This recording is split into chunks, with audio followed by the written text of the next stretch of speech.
दोस्तों, आज की इस बेहद ही दिलचस्प कहानी की शुरुआत में हम देखते हैं काफी अकेले और बेचारे लड़के ग्लेन को, जो एक बेहतरीन डॉक्टर बन जाता है क्योंकि उसके हाथ तेजी से और सफाई से काम करते हैं। हालांकि इस बेचारे डॉक्टर की आम सी जिंदगी तब पूरी तरह अचानक बदल जाती है जब उसे इस बात का एहसास होता है कि उसके क्लिनिक में आने वाली सारी मरीज दरअसल अजीब और पागल लड़कियां हैं जो उसके पीछे पूरी तरह पागल हो चुकी हैं और क्लिनिक बंद होने के बाद भी उससे अपना खास ट्रीटमेंट करवाना चाहती हैं। इस अनोखी कहानी की असल शुरुआत काफी सालों पहले हुई थी, जब आम इंसान और खतरनाक मॉन्स्टर्स के बीच एक भयानक और लंबी दुश्मनी वाली जंग छिड़ गई थी। ये डरावनी जंग इतने लंबे समय तक लगातार चलती रही कि दोनों तरफ के लोग ये ही भूल गए कि आखिर उन्होंने लड़ना शुरू क्यों किया था, और अचानक से सबने एक दूसरे की मदद करने का फैसला कर लिया। भाइयों, ये आखिर कैसा अजीब सिस्टम है जहां दुश्मनी खत्म हो जाती है? क्या सच में ही इनके पास मेमोरी लॉस वाली कोई खास और ओवरपावर्ड बीमारी वहां मौजूद थी? आज के समय में ग्लेन अपने क्लिनिक में एक काऊ गर्ल की मदद कर रहा है और उसके दूध निकलने वाले हिस्से का चेकअप कर रहा है। जब वो खुशी से आवाजें निकालती है तो ग्लेन उसे शांत रहने को कहता है ताकि काम पूरा हो। जैसे ही वो अपनी उंगलियां साफ करता है, वो उससे खुशी से बताता है कि वो प्रेग्नेंट है। ये सुनकर उसका सांड जैसा पति दूसरे कमरे से दौड़कर जश्न मनाने आता है क्योंकि उसे लगता है वही बाप है। उनके जाने के बाद सफी जलन के मारे शिकायत करती है कि उसने अभी अंदर से काफी अजीब आवाजें सुनी थीं, पर ग्लेन माफी मांगता है कि वो अपने काम में इतना खोया था कि उसे शोर का ध्यान नहीं रहा। तभी वहां एक सेंटोर आता है जो एक खत लेकर आता है जिसमें उन्हें अरीना में बुलाया गया होता है। थोड़ी ही देर में ग्लेन और सफी वहां अरीना पहुंच जाते हैं, जहां एक पहरेदार उनका अच्छे से स्वागत करता है और उन्हें राजकुमारी के लिए अपना सबसे बेहतरीन प्रदर्शन करने को कहता है। ये सच में काफी अजीब घटना थी जो अचानक उनके साथ वहां पूरी तरह घटी थी। दोस्तों, जब ग्लेन और सफी इस अजीब बात पर सोच रहे होते हैं, तभी तिसालिया वहां अपने कुछ तीसरे दर्जे के लड़कों के साथ आती है और गर्व से खुद का परिचय देती है।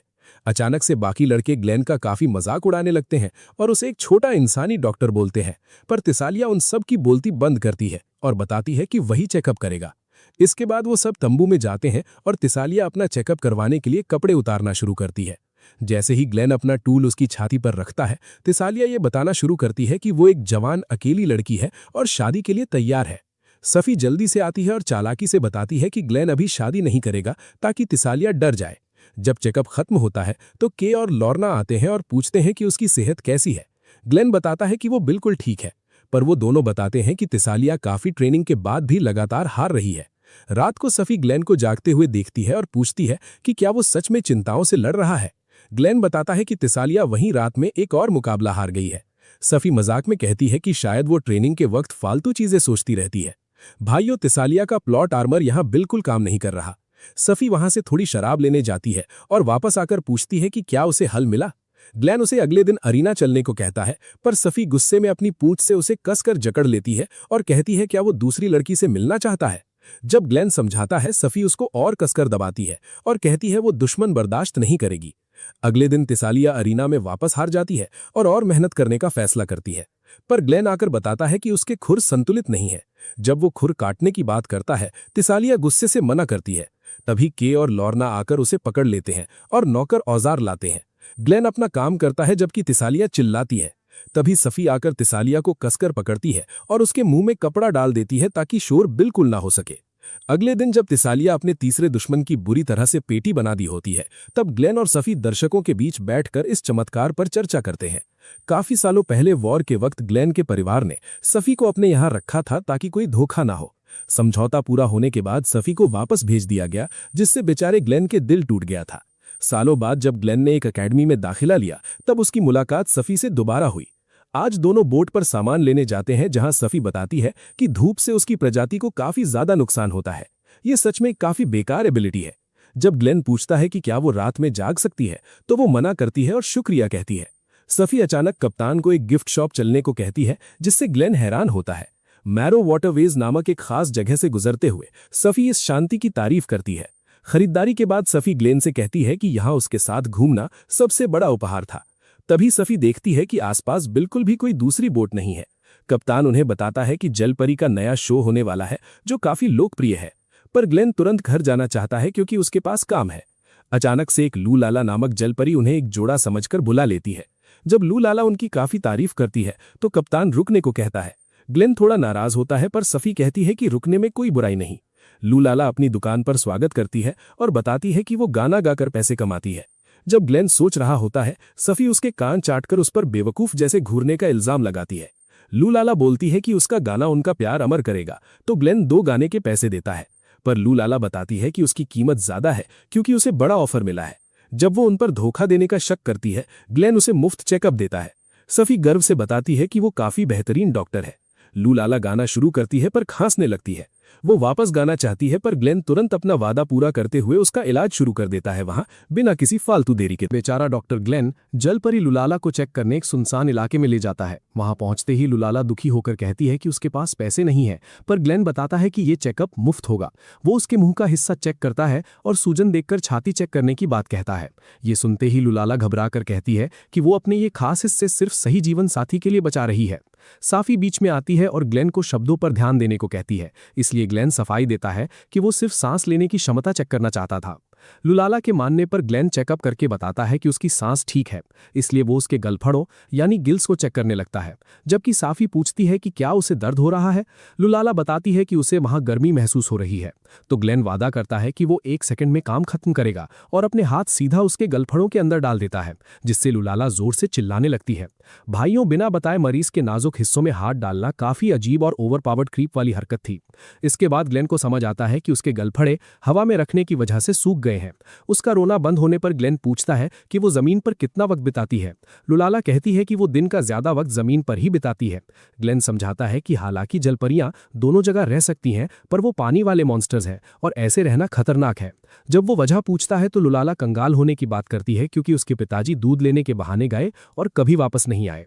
एनिमे का ये पुराना बाप गायब होने वाला प्लॉट आर्मर सच में काफी क्रिंज है। अब उसकी माँ अकेले 4 भाई बहनों को पाल रही है। लुलाला बताती है कि वाटरवेज में गाना गाकर पैसे कमाने के अलावा कोई चारा नहीं है। अचानक वो वापस खांसने लगती है और कहती है कि सेंट्रल काउंसिल हॉल में गाकर ही उसे सैलरी मिलेगी, पर तब तक यही मेहनत करनी होगी। तभी उन्हें अचानक किसी के पानी में गिरने की चीख सुनाई देती है। जब ग्लेन कप्तान से मदद मांगता है तो वो नाव बहने के डर से मना कर देता है। अचानक लुलाला पानी में कूद जाती है और कुछ ही सेकंड्स में उस बच्चे को बचाकर वापस ले आती है। ग्लेन तुरंत लड़के की सांस वापस लाने की कोशिश करता है, पर उन्हें अंदाजा नहीं था कि लुलाला बेहोश होकर पानी में गिर चुकी है। जब लड़के की जान बच जाती है तो उन्हें लुलाला के गायब होने का एहसास होता है। ग्लेन तुरंत पानी में कूद जाता है क्योंकि वो जानता था कि खराब गलफड़ों की वजह से वो सांस नहीं ले पाएगी। जब लुलाला बेहोश हो रही थी तब ग्लेन उसे पकड़ लेता है और उसके गलफड़ों को साफ करने के लिए मुंह में अपनी सांस भरने लगता है। जल्द ही उसकी सांस भी टूटने लगती है और वो बेहोश होने लगता है। अचानक साफी अपनी पूंछ से दोनों को बाहर निकाल लेती है और जब ग्लेन शुक्रिया कहता है तो वो गुस्से में कहती है कि अपने सॉसेज से सोचना बंद करो। उसके बाद ग्लेन लुलाला की चोट के बारे में पूछता है, पर साफी चिढ़ते हुए पूछती है कि वो दोनों अभी तक एक दूसरे की बाहों में क्यों है, जिससे ग्लेन तुरंत पीछे हट जाता है। कुछ दिनों बाद लुलाला को सेंट्रल काउंसिल हॉल में गाने का मौका मिल जाता है और अपने प्रदर्शन के बाद ग्लेन और साफी को वहां देखकर वो हैरान होती है। जब ग्लेन उसकी मॉइस्चराइजर क्रीम के बारे में पूछता है तो लुलाला खुशी से बताती है कि उससे काफी मदद मिली है। वो आगे वादा करती है कि अब वो उसके लिए कोई परेशानी खड़ी नहीं करेगी, जिससे ग्लेन हैरान होकर वजह पूछता है। जब लुलाला शर्माते हुए बात घुमाती है तो साफी उस पर इल्जाम लगाती है कि उसने अपने माउथ टू माउथ वाले सिस्टम से बेचारी के दिल को भटका दिया है। लुलाला तुरंत शुक्रिया कहती है और अचानक तैरते हुए दूर चली जाती है, जिससे ग्लेन को लगता है कि शायद वो उससे नफरत करने लगी है। कुछ दिनों बाद जब ग्लेन टब में एक स्लाइम लड़की का इलाज कर रहा था, तभी शहर की सबसे बड़ी रिप्रेजेंटेटिव स्कैडी वहां आती है। जंग के बाद से लिंडवॉर्म शहर ने स्कैडी के नेतृत्व में काफी ज्यादा तरक्की की थी। जब ग्लेन आने की वजह पूछता है तो स्कैडी धीरे से बड़बड़ाती है और उसकी जगह कुनाई सामने आकर खुद को आवाज और अंगरक्षक बताती है। साफी चुपके से बताती है कि कुनाई अपनी मालकिन के लिए पागल है। स्कैडी बताती है कि लड़ाई के दौरान उसकी इस बॉडीगार्ड का एक हाथ कटकर गिर गया है, जिसे ढूंढकर वापस जोड़ना होगा। ग्लेन के पूछने पर वो बताती है कि कुनाई ने अकेले 10 गुंडों की पेटी बना दी थी, पर अपना हाथ कहीं गिरा दिया। भाइयों, अपना ही हाथ गिर जाए और बिल्कुल पता भी न चले, ये तो सच में काफी इलॉजिकल सीन था। ग्लेन पूछता है कि वो सेंट्रल हॉस्पिटल क्यों नहीं गए, तो पता चलता है कि डॉक्टर कुथुलू ने ही उन्हें यहाँ भेजा है। स्कैडी बताती है कि कुनाई इंसानी लाशों से बनी एक फ्लैश गोलम है, जिसे उन मैड साइंटिस्ट ने बनाया था, इसलिए वो सभी डॉक्टरों से नफरत करती है। स्कैडी के जाने के बाद कुनाई ग्लेन की मदद लेने से तुरंत मना कर देती है। साफी कहती है कि वो दिखती पपी जैसी है, पर काफी गुस्से वाली है और गोलम होने के नाते उनके क्षमता से बाहर है। कुनाई कहती है कि वो अपना हाथ खुद ढूंढ लेगी और माफी मांगकर बाहर निकल जाती है। बाहर निकलते ही वो भीड़ में एक शख्स को देखकर पीछा करने लगती है। वहीं ग्लेन मदद के लिए अपना सामान पैक करता है और सब जगह ढूंढने की बात कहता है। शहर की अंधेरी गलियों में पीछा करते हुए दुश्मन अचानक से कुनाई पर भारी हमला कर देता है। दूसरी तरफ ग्लेन को लड़ाई की जगह का अंदाजा नहीं था, तभी उसे एक जोर की चीख सुनाई देती है। चीख सुनकर वहां पहुंचते ही उसे टिसालिया मिलती है, जो उसे जमीन पर पड़ी एक टांग की तरफ इशारा करती है। ग्लेन टांग को उठाकर चेक करता है और समझ जाता है कि ये किसी बहुत ही भारी टक्कर की वजह से जिस्म से अलग हुई है। ये देखकर टिसालिया पूरी तरह से घबरा जाती है और सोचती है कि किसी को बुरी तरह पैक कर दिया गया है, इसलिए वो तुरंत गार्ड्स को बुलाने को कहती है। पर ग्लेन शांति से उसको बताता है कि ये किसी की पेटी नहीं बल्कि सिर्फ कुनाई की टूटी हुई टांग है। वहीं किसी दूसरी जगह पर हम देखते हैं कि कुनाई बिना टांग के भी जमीन पर रेंगते हुए उन गुंडों को ढूंढने निकल पड़ती है और गुंडों का सिस्टम हैंग करने का पक्का फैसला करती है ताकि वो वापस शहर की मालकिन स्केडी के सामने सर उठाकर जा सके। जब वो अकेले रेंगते हुए सोच रही होती है कि आगे क्या करना चाहिए, तभी उसे अचानक महसूस होता है कि कोई उसकी गायब टांग के साथ पूरी तरह छेड़छाड़ कर रहा है। भाइयों, बिना टांग के भी इसका प्लॉट आर्मर अलग ही लेवल पर चल रहा है। टांग दूर होने पर भी उसे अजीब खुशी वाली आवाजें निकालने का एहसास होता है, क्योंकि कोई उसके नाजुक हिस्सों को छू रहा होता है। ये कैसा ओवरपावर्ड लॉजिक है। इस दौरान तिसालिया ग्लेन को बताती है कि कुनाई को उसकी जबरदस्त अबिलिटी की वजह से स्केडी का खास बॉडीगार्ड बनाया गया था और उसका रिकॉर्ड आज तक कोई नहीं तोड़ पाया है। वो हैरान थी कि कुनाई इतनी आसानी से हार गई, पर ग्लेन समझाता है कि वो धोखे का बुरी तरह शिकार हुई होगी, क्योंकि उसका एक हाथ नहीं था। तिसालिया उत्सुकता से पूछती है कि कुनाई जैसी खतरनाक बंदी की टांग पकड़कर भी वो इतना शांत कैसे है। ग्लेन बताता है कि उसने अकेडमी में ऐसे अनेकों टूटे हुए हिस्सों पर काफी ज्यादा काम किया है। ये सुनकर तिसालिया प्रभावित होकर उसे कल्चर वाला एक बेहतरीन इंसान बुलाती है। वापस अंधेरी गली में कुनाई को एहसास होता है कि ये जरूर ग्लेन ही होगा जो उसकी टांग छू रहा है, पर वो सोचती है कि टांग अलग होने पर भी उसे एहसास आखिर कैसे हो रहा है। तभी अचानक उसके अंदर मौजूद मरी हुई लाशों की आत्माएं अजीब बातें करने लगती हैं। कुनाई किसी तरह उन्हें तुरंत चुप करवाती है। कुछ देर बाद जब ग्लेन आसपास घूमकर कुनाई को ढूंढने की कोशिश कर रहा होता है, तभी लूला नाम की जलपरी पानी से बाहर निकल कर आती है। लूला पूछती है कि क्या वो किसी पागलपन वाले एक्सपेरिमेंट के लिए मरे हुए लोगों के हिस्से जमा कर रहा है। ग्लेन तुरंत जवाब देता है कि ये उसकी मरीज की टूटी हुई टांग है। लूला कहती है कि उसे सब पता है और वो पानी के अंदर से कुनाई का टूटा हुआ हाथ बाहर निकाल देती है। जब ग्लेन हाथ साफ करता है और सोचता है कि कुनाई को कहां ढूंढा जाए, तो लूला इलॉजिकल सुझाव देती है कि वो उन टूटे हिस्सों से ही रास्ता पूछ ले। ग्लेन हाथ से पूछता है कि कुनाई आखिर कहां है, और हैरानी की बात यह होती है कि वो हाथ खुद एक दिशा की तरफ इशारा करने लगता है। गली में अकेले बैठे हुए जब कुनाई ग्लेन को लगातार कोसती रहती है, तभी ग्लेन अचानक वहां पहुंच जाता है और कहता है कि वो उसे ही हर जगह ढूंढ रहा था। वो बताता है कि उसने उसका टूटा हुआ हाथ और टांग दोनों ढूंढ निकाले हैं। जैसे ही वो उन्हें वापस जोड़ने की तैयारी शुरू करता है, कुनाई गुस्से में किसी भी डॉक्टर की मदद लेने से बिल्कुल मना करती है, पर ग्लेन उसकी फालतू बातों को अनसुना करके अपना सारा सामान वहां जमा कर लेता है। कुनाई चिढ़कर पूछती है कि वो आखिर क्या करने वाला है। ग्लेन शांति से समझाता है कि उसके पुराने टांकों को देखकर लगता है कि जिस डॉक्टर ने उसे बनाया था वो एक कच्चा वेल्डर ज्यादा लगता था और अब वो उसे ठीक से जोड़ेगा।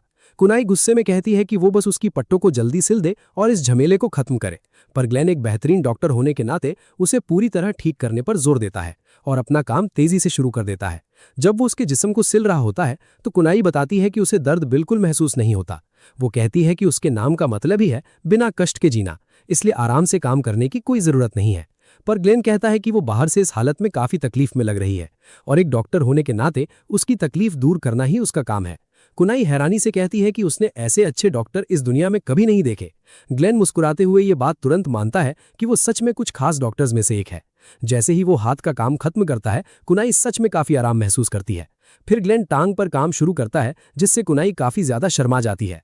दूसरी तरफ क्लिनिक में साफी की शराब पीने वाली दोस्त अरण्या एक खास उपहार लेकर आती है। जब साफी कहती है कि ग्लेन अभी थोड़ा व्यस्त है, तो अरण्या चिढ़ाते हुए कहती है कि शायद वो बाहर किसी और के साथ घूम रहा होगा। ये बात साफी को इतना गुस्सा दिलाती है कि वो जोर से वहां रखी टेबल पर मुक्का मारती है। गली में वापस आकर जब ग्लेन अपना सारा सामान समेट रहा होता है, कुनाई काफी खुशी की आवाजें निकालती है।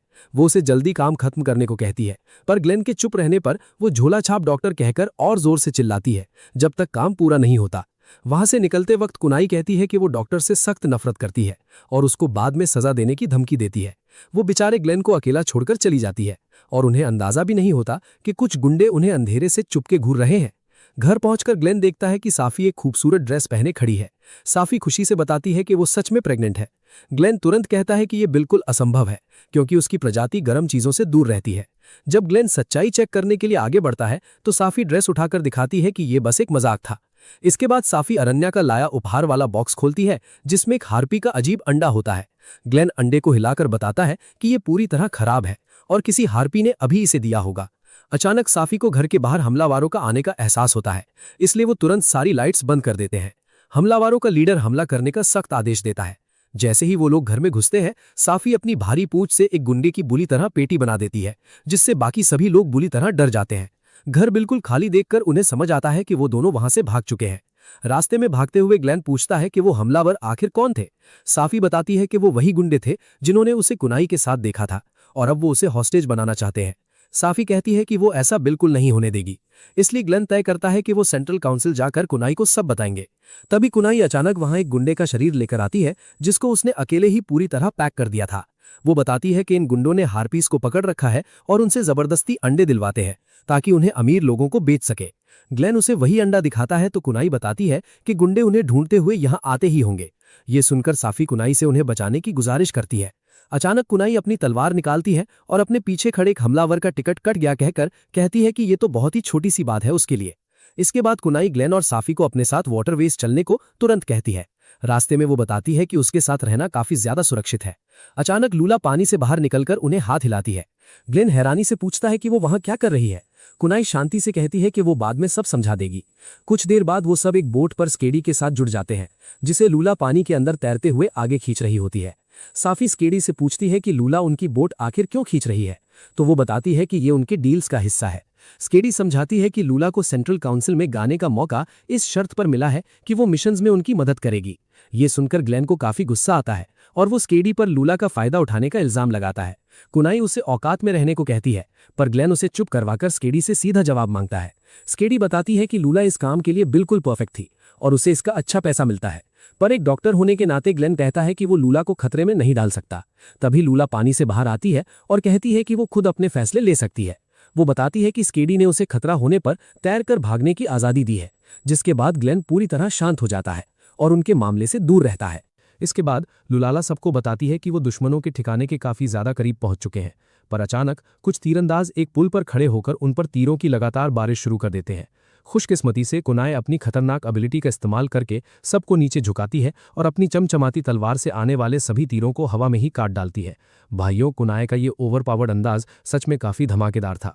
अपने हाथ से कुछ और तीरों को रोकने के बाद तिसालिया पुल पर अचानक प्रकट होती है। वो बताती है कि वो क्लिनिक में अपनी सगाई की तारीख तय करने गई थी, पर वहां सब टूटा हुआ देखकर हमलावरों का पीछा करती हुई इस समंदर के किनारे तक पहुंच गई।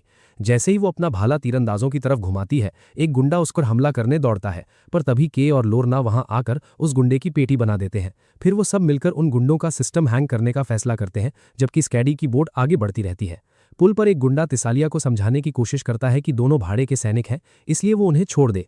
जब गुंडा कहता है कि इंसान और मॉन्स्टर्स कभी एक साथ नहीं रह सकते, तो तिसालिया गुस्से में पूछती है कि क्या शहर आने के बाद से वो अंधा हो गया था।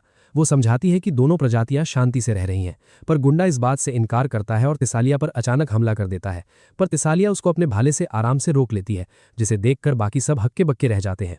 इस दौरान बोट ठिकाने पर पहुंचती है और ग्लेन लुलाला को सुरक्षा के लिए भागने को कहता है। उनके ठिकाने में घुसते ही गुंडों का लीडर आकर कहता है कि उन्हें मौका मिलते ही भाग जाना चाहिए था। वो लीडर झूठी सफाई देता है कि वो सिर्फ मॉन्स्टर्स के अंडे बेचने का व्यापार करते हैं। कुनाई जब उसके गुनाह गिनवाती है तो लीडर पूछता है कि बिना जंग के सैनिक अपना पेट कैसे पाले। कुनाई जवाब देती है कि शहर काउंसिल उन्हें अच्छे काम दिलवा सकती थी। कुनाई के मुजरिम दुलाते ही वो तलवार से हमला कर देता है। लड़ाई के बीच कुनाई सबको अंदर जाकर लड़कियों को बचाने को कहती है, पर लीडर हंसता है कि अंदर उसके खतरनाक आदमी उनका बेसब्री से इंतजार कर रहे हैं। कुनाई मुस्कुराकर जवाब देती है कि ताकत में उसकी मालकिन स्कैडी का कोई मुकाबला नहीं कर सकता। अचानक स्कैडी, ग्लेन और साफी तेजी से अंदर घुसते हैं। एक गुंडा उन पर हमला करता है, पर स्कैडी फुर्ती से उसको दीवार पर दे मारती है और उसको बुरी तरह पैक कर दिया जाता है। थोड़ी ही देर बाद उन्हें एक कमरा मिलता है जहां हार्पीज डर के मारे एक दूसरे से चिपकी बैठी होती हैं।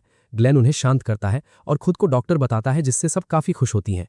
ग्लेन ध्यान देता है कि उनके पंखों में तेल की कमी से पंख झड़ रहे हैं। तभी हार्पीज बताती हैं कि एली के पेट में भयानक दर्द है।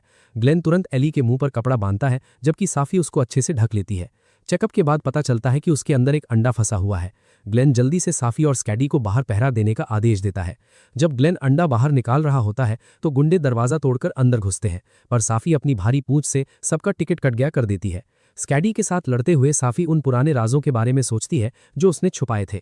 असल में साफी का परिवार खुफिया हथियारों का था और उसको ग्लेन के परिवार में इसलिए रखा गया था ताकि शांति समझौता फेल होने पर वो उन सबको मिटा सके। गुंडों को हराते वक्त साफी को एक जहरीला खंजर लगता है और वो बेहोश होकर गिर पड़ती है। भाइयों, एक छोटे से गुंडे ने इनका प्लॉट आर्मर तोड़ दिया। ये सीन काफी इलॉजिकल था। कुछ देर बाद होश आने पर साफी देखती है कि ग्लेन उसका ध्यान रख रहा है। वो पूछती है कि क्या उसने उसकी खतरनाक लड़ाई देखी। ग्लेन के हाँ बोलने पर साफी सच्चाई बताती है कि सदियों से उसका परिवार हथियारों का ही काम करता आया है। इस पर ग्लेन मुस्कुराता है और कहता है कि उसे ये बात हमेशा से पता थी। उसके पिता ने समझौता करने से पहले ही साफी की पूरी कुंडली निकाल ली थी। साफी ये सुनकर हैरान रह जाती है। ग्लेन उसको याद दिलाता है जब वो पहली बार बीमार पड़ी थी और बताता है कि एक नौकर ने उसके खाने में जहर मिला दिया था। जब ग्लेन हमेशा उसके साथ रहने के लिए साफी को दिल से शुक्रिया कहता है तो वो एक्साइटेड होकर उसको एक्शन के लिए बिस्तर पर गिरा देती है, पर वो अचानक वापस बेहोश हो जाती है क्योंकि जहर का असर उसके जिस्म से पूरी तरह गया नहीं था। कुछ समय बाद ग्लेन और साफी एक पथरीले रास्ते पर बग्घी में बैठकर जा रहे होते हैं जिसे तिसालिया खुद आगे खींच रही होती है। साफी कहती है कि ये किसी चमत्कार जैसा है कि तिसालिया भी उसी हार्पी गांव की तरफ जा रही थी जहां डॉक्टर कथुलू ने उन्हें चेकअप के लिए भेजा था। ग्लेन मानता है कि उसने भी ऐसी उम्मीद नहीं की थी और वो एली के बारे में सोचता है। साफी कहती है कि एली दूसरी हार्पीज के साथ गांव चली गई, पर परिवार ना होने और पंख झड़ने से वो उड़ नहीं सकती। अचानक बग्घी रास्ते में फंसती है तो तिसालिया उसे खींचकर दिखाना चाहती है कि वही ग्लेन के लिए बेहतरीन पत्नी है। तभी पहाड़ से भयानक भूस्खलन होता है, पर के और लोरना मिलकर तिसालिया की जान बचा लेती है। ग्लेन चेक करके बताता है कि के की टांग में भारी मोच आई है। तभी हार्पी गांव के पहरेदार आकर के को हवा मार्ग से गांव ले जाते हैं। गांव का मुखिया स्वागत करता है। तिसालिया मुखिया से मिलने जाती है और बाकी सब के पास रुकते हैं। ग्लेन उसे आराम को कहता है। बाद में जब गांव वाले चेकअप के लिए लाइन लगाते हैं तो साफी उसकी बढ़ती लोकप्रियता पर ताना मारती है। ठिकाने से बचाई गई हार्पीज भी वहां आकर शुक्रिया करती है, पर एली शर्माने की वजह से बाहर नहीं आती।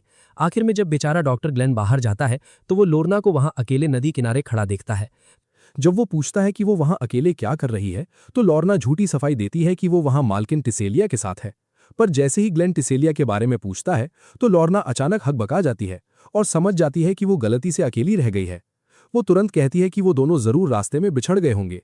इस अजीब और इलॉजिकल घटना के बाद लोरना जल्दी से बात बदलकर के बारे में पूछती है और ग्लेन बताता है कि उसकी हालत पहले से बेहतर है।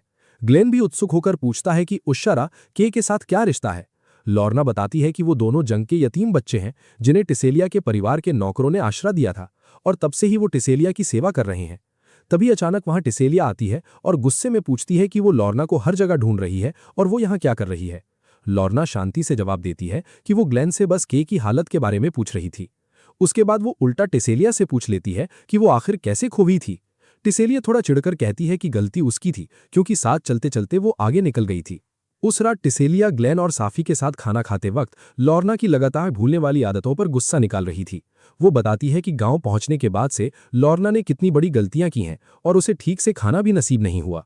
साफी के हाथ के खाने की तारीफ करते हुए वो पेट भरकर खाती है और थोड़ा और मांगती है। टिसेलिया आगे बताती है कि गांव के मुखिया से हुई बैठक में भी लोरना अजीबोगरीब बातें कर रही थी। तभी साफी पिछली मीटिंग के बारे में पूछती है।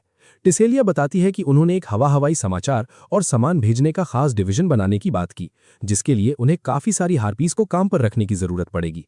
साफी खुश होकर कहती है कि जल्दी वाली दवा और संदेश भेजने के लिए ये तो एक बहुत ही तगड़ा आइडिया है। पर बाद में टिसेलिया को लोरना के इस बदले हुए अजीब बर्ताव की काफी फिक्र होने लगती है और वो ग्लेन से उसका चेकअप करने को कहती है।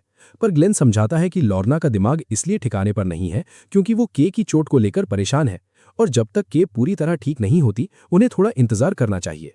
पर टिसेलिया गुस्से में कहती है कि वो पागल हो जाएगी क्योंकि उसको इनकी मदद के बिना जीना नहीं आता। साफी आराम से उसको अपने काम खुद करने को बोलती है। पर अचानक जब टिसेलिया पुरानी अच्छी वाइन पेश करती है तो साफी तुरंत एक्साइटेड हो जाती है और ग्लेन को मदद करने पर जोर डालती है। भाइयों, एक वाइन की बोतल के लिए दोस्ती भूल जाना काफी इलॉजिकल और ओवर ड्रामेटिक सीन था। ग्लेन हैरानी से सोचता है कि उसे क्या हो गया है, पर साफी वाइन का लालच नहीं छोड़ सकती थी। रात को ग्लेन सोचता है कि वो लोरना की बीमारी चेक करने के लिए कोई मेडिकल किताब भी नहीं लाया है। साफी ग्लेन के साथ मिलकर दिमाग लगाती है और बताती है कि लोरना असल में अंदर से बहुत नरम दिल की है और उसकी मदद करने का अजीब तरीका सुझाती है। अगले दिन सेशन के वक्त लोरना अकेले सोच रही होती है कि अब उसे अपनी जिम्मेदारी ठीक से निभानी होगी क्योंकि अब सब उसी के भरोसे है। तभी ग्लेन आकर पूछता है कि क्या वो शांत महसूस कर रही हैं। लोरना की आंखों पर कसकर पट्टी बंदी होती है और वो जवाब देती है कि वो ठीक है और के से किया वादा याद रखती है। साफी मजाक बनाते हुए कहती है कि पट्टी का ट्रिक सच में काम आ गया। उसके बाद ग्लेन एक अजीब सा बंधन खोलता है और कहता है कि अगर पट्टी काम कर सकती है तो उसके बाकी ओवरपावर्ड तरीके भी असरदार साबित होंगे। कुछ ही देर में वो उसे बुरी तरह से रस्सी से बांध देता है जैसे कोई बंधक हो, और जब वो रस्सी टाइट करता है तो लोरना को खुशी से आवाजें आती हैं। भाइयों, एक पेशेंट को बंधक बनाकर इलाज करना क्या कोई मजाक वाला सिस्टम है? ग्लेन परेशानी से पूछता है कि क्या वो ठीक है, तो लॉर्ना उससे और जोर से रस्सी कसने को कहती है। साफी हैरानी से ग्लेन से पूछती है कि वो आखिर कर क्या रहा है।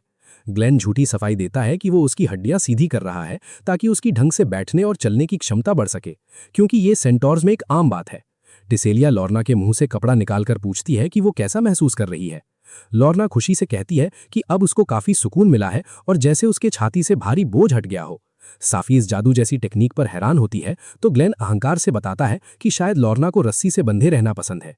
टिसेलिया खुश होकर शुक्रिया करती है और उस समय की याद दिलाती है जब उन्होंने उसके खुरों के बारे में ग्लेन से पूछा था। वो लॉर्ना को कसकर गले लगाकर उससे और के से प्यार करने की बात कहती है।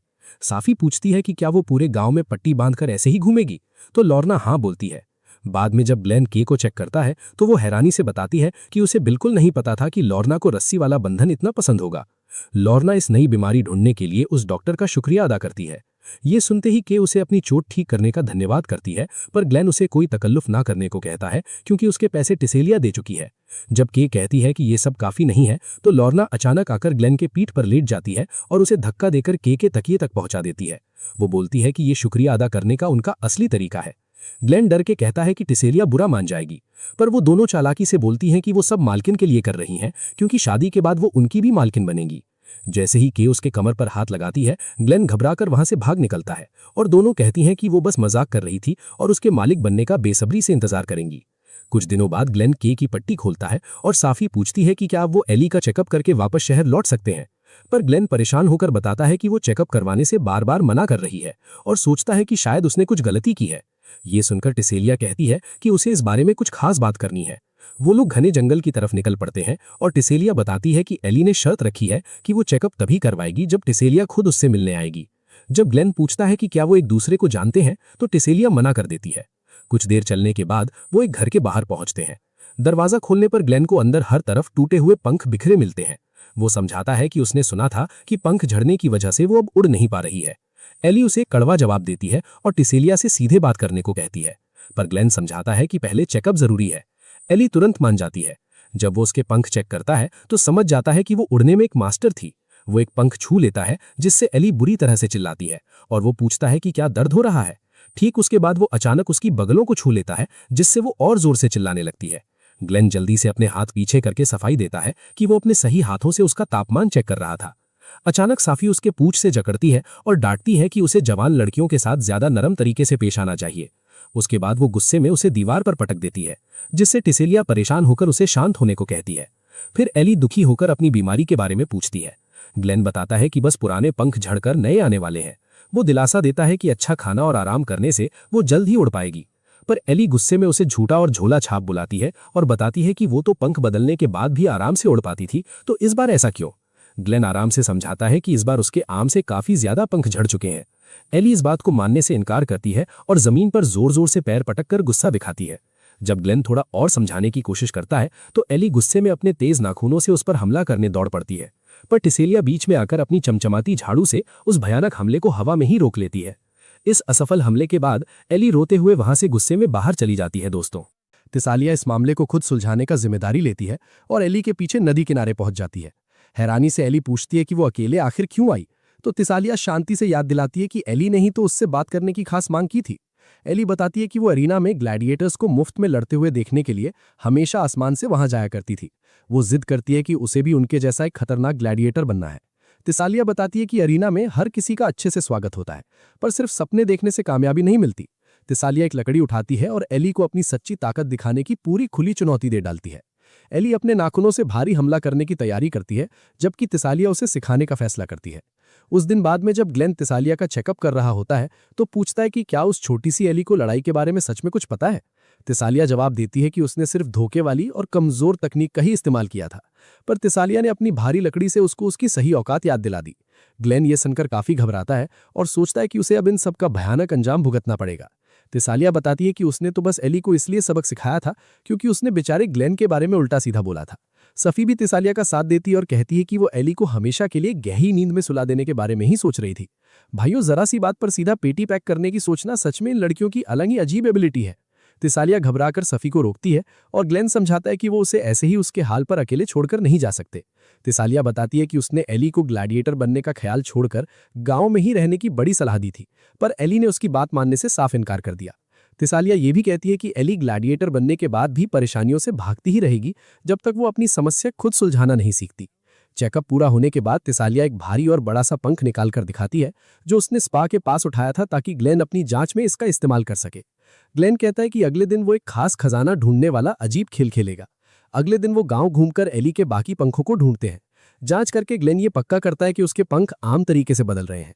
तिसालिया को एली की कही हुई बात याद आती है और सफी वहां आकर थोड़ी जलन और चिढ़ दिखाती है। सफी तिसालिया को डांटती है और कहती है कि ग्लेन उसके बिना एक दिन भी नहीं गुजार सकता, इसलिए वो उसको चैन से रहने दे। अचानक एक हार्पी वहां दौड़ती हुई आती है और उन्हें बुरी खबर देती है कि एली हर जगह से गायब हो चुकी है। दूसरी तरफ एली उड़ते हुए आसमान से लड़कों को देखने के लिए अरीना पहुंचती है, ये सोचकर कि अब वो आसमान पर राज करेगी। पर उड़ते उड़ते उसे अचानक अपना जिस्म काफी अजीब महसूस होता है और वो पेड़ पर गिरती हुई गिर पड़ती है। उसे एहसास होता है कि वो अब भी ठीक से लंबा नहीं उड़ सकती। जंगल के दूसरे हिस्से में बाकी सब एली को बार बार आवाज देकर पुकार रहे थे। तभी सफी अपनी स्पेशल आंखों की हीट देखने वाली तकनीक से एली को अंधेरे में एक ऊंचे पेड़ पर ढूंढ निकालती है। एली उन सब पर जोर से चिल्लाती है और वहां से दफा होने को कहती है क्योंकि वो जानती है कि वो कभी वापस उड़ नहीं सकती। तिसालिया भी नहीं मानती और एली को उन्हें बिना बताए डराने के लिए तुरंत माफी मांगने पर जोर डालती है। एली ऊपर से ही बेचारे ग्लेन पर चिल्लाती है और उसको दोबारा एक अनाड़ी डॉक्टर बुलाती है, पर ग्लेन इस बार तिसालिया को चुप करके कहता है कि उसकी जांच उस दिन गलत थी। ये सुनकर एली और गुस्सा हो जाती है और कहती है कि अब उसे बिल्कुल परवाह नहीं कि उसके जिस्म के साथ क्या बुरा होता है। पर तभी ग्लेन उसके जमा किए हुए सारे पंख उसके सामने ला देता है, जिससे एली को और बुरी तरह गुस्सा आता है। ग्लेन पंख बिना पूछे उठाने के लिए सॉरी बोलता है और आखिरकार ये बढ़िया खबर सुनाता है कि अब उसे समझ आ गया है कि वो उड़ आखिर क्यों नहीं पा रही थी। वो आगे दिलचस्प खुलासा करता है कि अब एली बड़े होने की आयु में पहुंच चुकी है और उसके असली ताकतवर पंख अब निकल रहे हैं। वो बताता है कि उसके नए पंख दूसरी हार्पीस से पूरी तरह अलग होंगे क्योंकि उसकी नसों में एक महान फीनिक्स का सिस्टम दौड़ रहा है। ये बात सुनकर एली को बड़ा जोर का झटका लगता है, पर ग्लेन उसे दिलासा देता है कि वो एक दिन बहुत शानदार और आग जैसे लाल पंखों के साथ उड़ान भरेगी। कुछ दिन बाद एली अपने फूल जैसे नए और खूबसूरत पंखों को खुशी से ग्लेन को दिखाती है और घूमकर दिखाती है। तिसालिया वहां आकर उसके पहनावे पर टोकने रखती है, पर एली सिर्फ अपने चमकदार पंख सबको दिखाने में ही काफी बिजी रहती है। ग्लेन उससे पूछता है कि जब वो पहली बार जांच कर रहा था तो उसने इतना अजीब नखरेबाज बर्ताव क्यों किया। एली शर्म से बताती है कि क्योंकि उसने अपना अंडा ग्लेन के सामने दिया था। ये बोलकर एली वहां से तेजी से भाग निकलती है। तभी सफी आती है और ग्लेन उसको बताता है कि गांव का सबसे बड़ा मुखिया भी एली के नए पंख देखकर पूरी तरह दंग रह गया था। कुछ वक्त बाद ग्लेन और सफी शहर वापस लौटने की जोरों शोरों से तैयारी करने लगते हैं, इससे पहले कि वहां भारी बर्फ गिरना शुरू हो जाए। अचानक एली बुरा हाल लिए हुए और पूरे जिस्म पर अजीब चिपचिपा और गाढ़ा पदार्थ लगाए हुए दरवाजा तोड़कर उनके पास आती है। सफी थोड़ा घिन करते हुए पूछती है कि ये गंदगी आखिर क्या है। एली रोते हुए बताती है कि वो उड़ते उड़ते जंगल में अचानक इस भयानक चीज से जा टकराई थी जिसका स्वाद पूरी तरह घटिया है। ग्लेन थोड़ा चेक करता है और बोलता है कि ये अराकने की फैलाई हुई गंदी मकड़ी की जाल का हिस्सा है। वो समझाता है कि ये खतरनाक मॉन्स्टर्स होते हैं जिनका आधा जिस्म मकड़ी जैसा होता है, पर गर्म पानी से इसे आसानी से बाहर निकाला जा सकता है।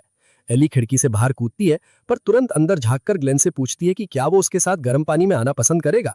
ये सुनकर सफी आग बबूला हो जाती है और ग्लेन को मुस्कुराता देख उसे बुरी तरह डांटती है। ग्लेन अपनी गलती की सफाई देने की कोशिश करता है और खुशी से कहता है कि कम से कम मरीज ठीक हो गया है, पर बाकी सारी हार्पीज लगातार वही चिपचिपी गंदगी अपने आप पर लगवाकर आने लगती हैं, जिससे तंग आकर ग्लेन फैसला लेता है कि अब मामले की जड़ तक जाकर उस अराकने का पता लगाना ही होगा। ग्लेन सफी के साथ जंगल निकलता है और काफी खोज के बाद उन्हें उस अराकने का ठिकाना मिल जाता है। चलते चलते ग्लेन को याद आता है कि सफी के कपड़े भी तो किसी अराकने ने ही काफी अच्छे तरीके से बनाए हैं। सफी गर्व से हाँ बोलती है। ग्लेन अराकने की अच्छी तारीफ ही कर रहा होता है तो उसकी दोस्त सफी उसे काफी चेतावनी देती है कि वो ध्यान रखे क्योंकि मकड़ियों की जैसी आधी अराकने जाल बिछाने में सबसे ज्यादा माहिर होती हैं। ग्लेन गर्व के साथ सफाई देता है कि वो इतना बेवकूफ बिल्कुल नहीं है कि वो उनके बनाए हुए सस्ते जाल में आसानी से फंस जाए, पर अगली ही सेकंड वो अचानक एक मोटी रस्सी से उल्टा लटक जाता है और सफी हंसती हुई कहती है कि अब शिकारी को इसका पता लग गया होगा। भाइयों, खुद को चतुर समझने वाला इंसान आखिर ऐसे छोटे जाल में कैसे फंस जाता है, ये किस अजीब सिस्टम का हिस्सा था। तभी पेड़ के ऊपर से अचानक एक आधी मकड़ी और आधी लड़की जैसी दिखने वाली अराकने नीचे कूदती है और वो कोई और नहीं बल्कि अरानिया ही होती है। सफी को इतनी गहराई वाली पहाड़ियों में देखकर अरानिया हैरान हो जाती है और सफी उससे समझाती है कि वो और ग्लेन इस गांव की थोड़ी मदद करने आए हैं। हैरानी में अरानिया बताती है कि वो सफी की सबसे अच्छी सहेली है और जब सफी ने उससे अपने कपड़े बनवाने शुरू किए थे तब से उनकी गहरी दोस्ती हो गई थी। जब सफी आगे बताती है कि अरानिया मॉन्स्टर्स के कपड़े बनाने वाली एक काफी मशहूर कंपनी की मुखिया डिजाइनर है तो ग्लेन खुद का परिचय देकर पूछता है कि वो इस सुनसान जंगल में आखिर क्या कर रही है। अरानिया कहती है कि उसने सुना था कि इन पहाड़ियों में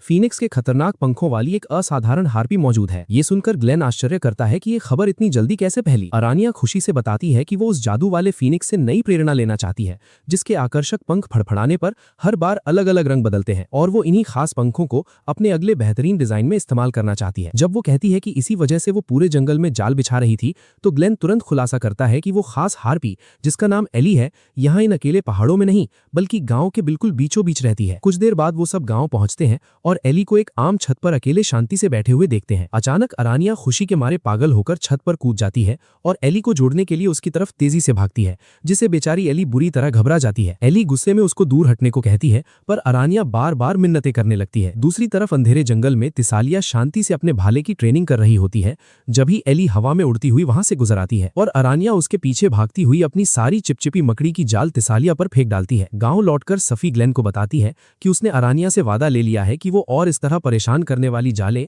जंगल में नहीं बिछाएगी। पर तभी तिसालिया पूरी तरह जालों से लिपटी हुई गुस्से में वहां आकर दाड़ती है और पूछती है कि इस भयानक मामले में आखिर क्या किया जा रहा है। जब तिसालिया जोर से भड़क रही होती है, सफी मुस्कुराती हुई उसको अपनी आम सहेली बोलकर बचने की कोशिश करती है, पर तिसालिया चिढ़कर सफी को दोस्त तोड़ने की सलाह देती है और डांटती है कि उन्होंने ऐसी खतरनाक और बेअक्ल लड़की को गांव में खुला क्यों छोड़ दिया है। सफी शांति से समझाती है कि भले ही अरानिया ज्यादा एक्साइटेड होने पर थोड़ा अपना आप खो बैठती है, पर वो अंदर से बिल्कुल खतरनाक नहीं है। ये सुनकर तिसालिया कहती है कि उसका एक स्त्री वाला अंतर्ज्ञान उसे ये पक्का बताता है कि अरानिया किसी पर भरोसा करने लायक बिल्कुल नहीं है। पर ग्लेन बीच में कूदकर समझाता है कि वो सिर्फ अपने अगले नए कपड़े बनाने के डिजाइन के लिए एली के पंखों की जांच कर रही थी। सफी तिसालिया की तारीफ करते हुए कहती है कि उन्हें चिंता नहीं करनी चाहिए, क्योंकि जब तक तिसालिया वहां शहर की आधी ताकत बनकर खड़ी है, उन्हें कोई कुछ नहीं कर सकता। जब सफी तैरती हुई वहां से निकल जाती है, तिसालिया धीरे से ग्लेन को बताती है कि वो अब तक की लगातार मेहनत से सच में थक चुकी है, क्योंकि वो शुरू से ही ग्लेन को प्रभावित करने में दिन रात एक कर रही थी। हैरान होकर ग्लेन मानता है कि उसको ये सब अब तक बिल्कुल पता नहीं था, तो तिसालिया उसको डॉक्टर होने के बाद भी बड़ा बेवकूफ बुलाती है। दोस्तों, उस रात ग्लेन सफी के पास एक शानदार गर्मा-गर्म चाय का प्याला लाता है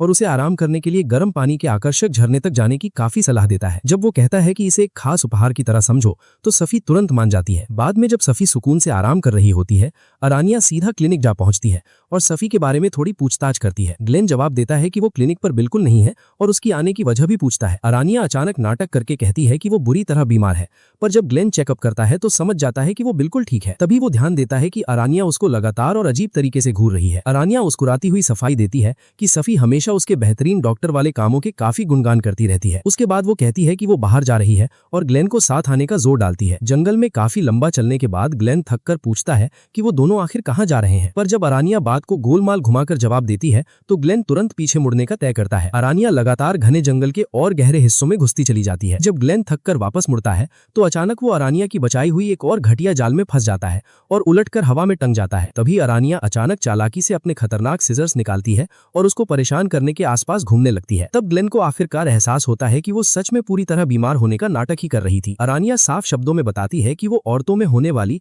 कोमिटिस नाम की जलन की बीमारी से पीड़ित है और जो प्यारा एहसास सफी करती है वो भी वैसा कुछ खुद महसूस करना चाहती थी। ग्लेन जल्दी से समझाता है कि वो दोनों सिर्फ आम काम करने वाले सहयोगी हैं, पर अरानिया इन सबको पूरी तरह झुठलाकर आगे बढ़कर उससे जबरदस्ती चूमने की असफल कोशिश करने लगती है। खुशकिस्मती से तिसालिया वहां पहुंचकर उस पर हमला करती है और ग्लेन को जाल से छुड़ाकर बचा लेती है, जिससे अरानिया आश्चर्यचकित होकर पूछती है कि उसने इन मकड़ी वाले अजीब जालों को आखिर कैसे पार किया। तिसालिया शान से कहती है कि उसने अपनी एक भारी तलवार से सारे जालों को रास्ते में ही पूरी तरह काट डालकर कचरा बना दिया था और साथ ही वो ये भी जानती थी कि अरानिया बेचारे ग्लेन पर हमला करके उसका टिकट काट गया करना चाहती थी। अचानक तिसालिया पीछे से गुस्से में कहती है कि वो उसको अपने इस घटिया प्लान में कामयाब नहीं होने देगी। जब अरानिया उसको बीच में दखल अंदाजी करने से रोकती है तो तिसालिया चिल्लाकर बताती है कि ग्लेन उसको खुश करके उसके बड़े और अहम परिवार वाले साम्राज्य को संभालने के लिए तैयार हो रहा है। अरानिया ये सुनकर चिल्लाती है कि दोनों औरतों में आखिर कोई खास फर्क नहीं है, पर तिसालिया गुस्से में भड़ककर इनकार करती है और गर्व से खुद को ग्लेन के सच्चे प्यार का हकदार बताती है। अरानिया उल्टा उस पर दोष लगाती है कि वो ग्लेन को सिर्फ अपने मतलबी कामों के लिए इस्तेमाल करना चाहती है,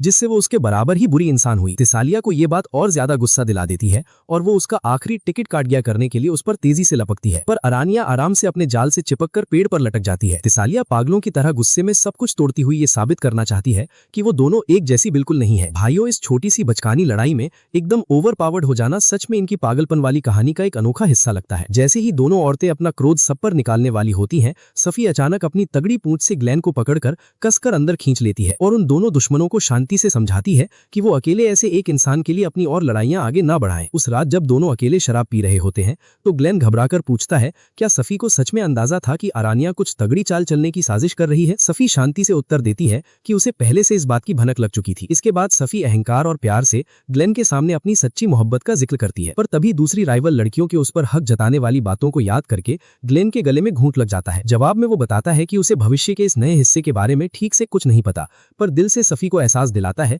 कि वो दुनिया में सफी के अलावा किसी और लड़की के साथ ये खास पल बिताना कभी नहीं पसंद करेगा। अचानक पूरा गांव एक अजीब और खतरनाक कंपन से हिल जाता है, जिससे सब बुरी तरह घबरा जाते हैं। जब वो बाहर घबराए हुए पहुंचते हैं तो गांव के बड़े और बुद्धिमान मुखिया बताते हैं कि उनके एक पुराने इतिहास वाले विशाल राक्षस के बारे में लगातार बातें चलती रहती हैं, जो इंसानों और मॉन्स्टर्स दोनों का बुरी तरह सिस्टम हैंग कर दिया करते हैं, जब इंसान उन्हें बलि देने से पूरी तरह इनकार कर देते हैं। गांव की सीमा पर इकट्ठा होकर मुखिया परेशानी में सूचित करता है कि कुछ जासूसों ने बताया है कि एक विशाल प्राकृतिक देवी राक्षस गांव के ठीक नजदीक आ चुकी है। जब पूरी जनता पूरी तरह असहाय महसूस कर रही होती है तो तिसालिया बेखौफ होकर सामने आती है और सभी को बिल्कुल शांत रहने की कड़ी चेतावनी देती है। वो तुरंत हुक्म देती है कि एली लिंडवर्म तक उड़कर शहर की हेड स्केडा को पूरी खबर सुना दे और जो लोग उड़ सकते हैं उनको वहां पहुंचने की तैयारी की जाए। उसके बाद वो के और लॉर्ना को बग्घी निकालने की सख्त तैयारी करने को कहती है और अरानिया को सभी जनता की जरूरी चीजों को अपनी जाल से बनाकर एक जगह सेफ रखने के लिए डांटती है। ग्लेन को वो ध्यान रखने को बोलती है कि जो बीमार हार्पीज उड़ नहीं सकती उनका भला हो, क्योंकि बग्घी में ज्यादा लोगों की जगह बिल्कुल नहीं थी,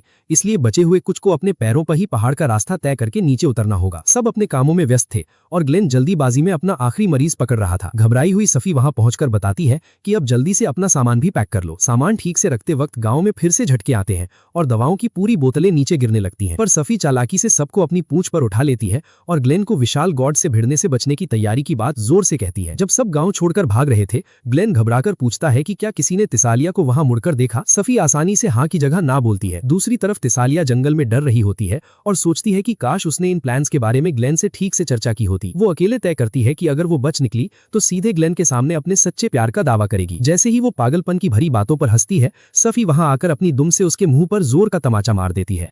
तिसालिया तुरंत अपने लंबे भाले से उस भारी पूंछ को रोकती है और गुस्से में पूछती है कि वो आखिर यहाँ क्या कर रही है।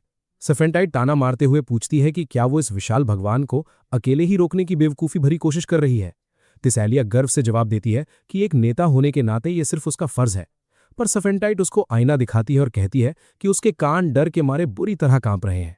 तिसालिया इस बात को अनसुना कर देती है और कहती है कि उसने पूरी तरह अपना मन बना लिया है।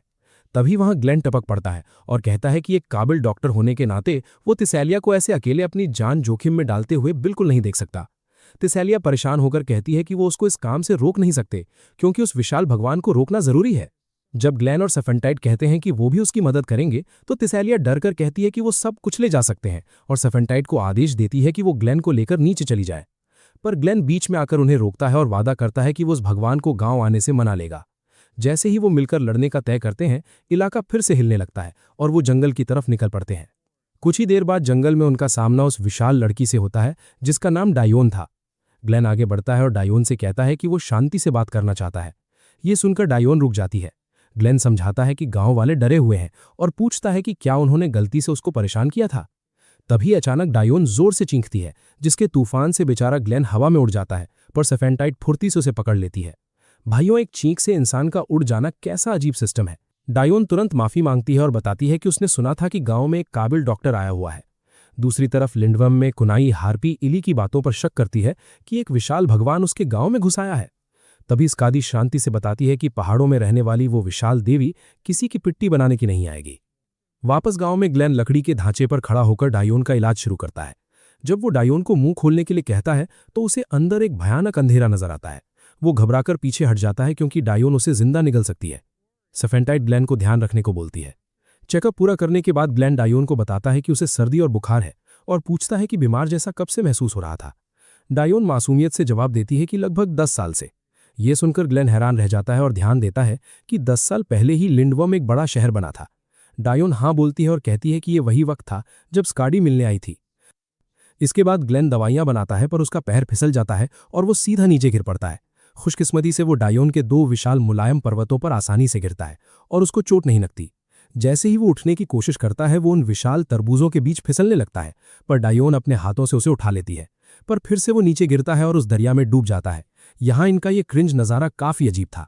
डायोन तैयार की गई तंबू जितनी बड़ी दवाई पी लेती है। इली पूछती है कि वो कहाँ घूमती रहती है। डायोन बताती है कि वो पहाड़ की चोटी पर रहती है। हार्पीज ध्यान दिलाती हैं कि इतने बड़े पहाड़ से नीचे आने में लंबा वक्त लगा होगा और गांव डर गया था।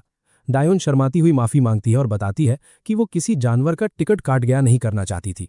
सफेंटाइट ग्लेन से पूछती है कि क्या इन जड़ी बूटियों का रस डायोन पर असर करेगा। ग्लेन हाँ में जवाब देता है। तभी मुखिया आता है और हैरानी से कहता है कि उसे अंदाजा नहीं था कि उनकी देवी इतनी शांत होगी। ग्लेन पूछता है कि क्या वो पुरानी कहानी झूठी थी। मुखिया शर्मिंदा होकर मानता है। ग्लेन सुझाव देता है कि डायोन के लिए बड़े कपड़े ढूंढने चाहिए ताकि उसको दोबारा सर्दी ना हो। गांव लौटकर सफेंटाइट अरण्या को लाती है। अरण्या इतनी विशाल डायोन के लिए कपड़े बनाने की बात सुनकर घबरा जाती है। वो परेशान होकर कहती है कि उसके पास बस एक टोपी और छोटा एप्रन बनाने का सामान है। अचानक काफी सारी हार्पीज डायोन के लिए कपड़े का भारी सामान लेकर पहुंच जाती हैं। अरण्या तुरंत काम पर लग जाती है, जबकि के और लॉर्ना डायोन के बालों को ठीक करती हैं। कुछ वक्त बाद डायोन नए कपड़े पहनकर काफी खुश होती है। ग्लेन उसको वापस जाने से पहले गांव में ठीक होने की सलाह देता है। कुछ दिनों बाद इली उड़ते हुए ग्लेन की खिड़की पर आती है और बताती है कि सेंट्रल काउंसिल से खास चिट्ठी आई है। ग्लेन हैरान होकर पूछता है कि चिट्ठी वो क्यों ला रही है। असल में इली ने अब तिसालिया के परिवार की ट्रांसपोर्ट कंपनी में संदेशवाहक के तौर पर काम शुरू कर दिया था। बाद में ग्लेन शहर में तिसालिया के साथ डेट पर जाता है और बताता है कि इली का नया स्काई मैसेंजर वाला काम उसके लिए बिल्कुल परफेक्ट है। वो तिसालिया को कहता है कि वो डेट पर जितना चाहे खा सकती है क्योंकि सारा खर्चा वही देगा। तिसालिया ये सुनकर काफी खुश होती है। ग्लेन उसकी तारीफ करता है कि उसने डायोन के सामने बहादुरी दिखाई थी। जब तिसालिया शर्माती है तो पीछे छुपी सफेंटाइट बोल पड़ती है कि वो बुरी तरह शर्मा रही है। तिसालिया गुस्से में सफेंटाइट को टोकते हुए कहती है कि उसको सिर्फ दूर से डेट देखने की इजाजत थी।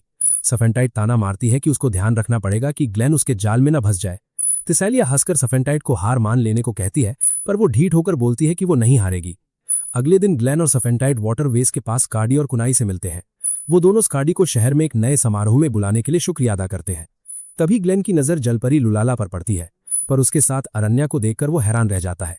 स्कार्डी समझाती है कि अरण्या उधर कपड़ों की आखिरी जांच कर रही है।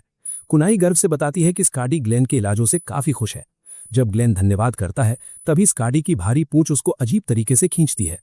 इसके बाद जब स्कार्डी बड़े स्टेज पर भाषण दे रही होती है, वो अचानक बेहोश होकर स्टेज पर बुरी तरह गिर पड़ती है। ये नज़ारा देखकर कुनाई परेशान हो जाती है।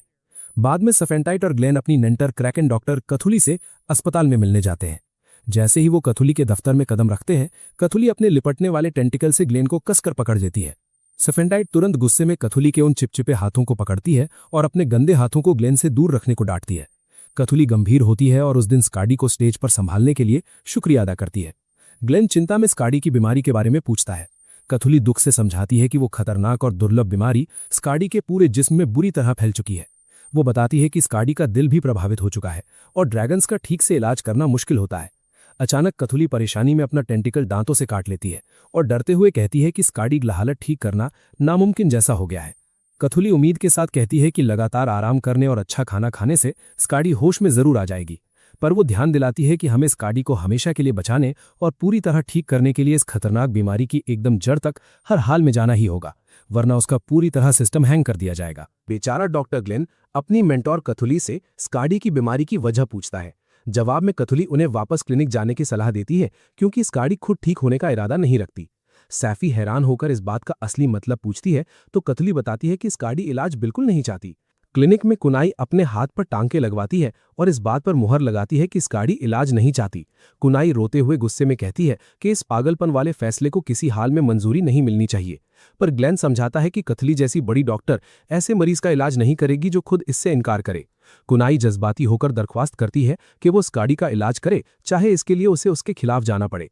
एक समझदार डॉक्टर होने के नाते ग्लेन शांति से जवाब देता है कि नतीजे पर पहुंचने से पहले लंबा चेकअप जरूरी है।